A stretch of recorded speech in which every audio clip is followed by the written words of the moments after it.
silang merong sense of accuracy, dependency. Ito na yung combo pero may hook mula kay Light. Flicker mula kay Lassie pero aabot. Hook with the flicker once again. Para tumama, however, nakatakbo with the traceless. Fernando sustain, revitalize mula sa Katot Kasha pero hindi aabot yung AOG.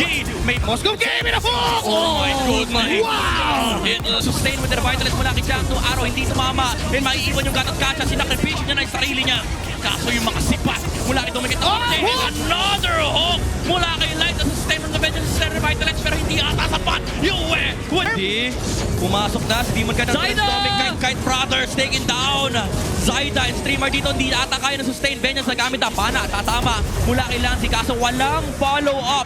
And Aurora papasok sa base ng TNC. Kaya ba bang dumepensa ng Phoenix Army? Pero tower lock para kay Dominic kay AOG mula kay Jack 2.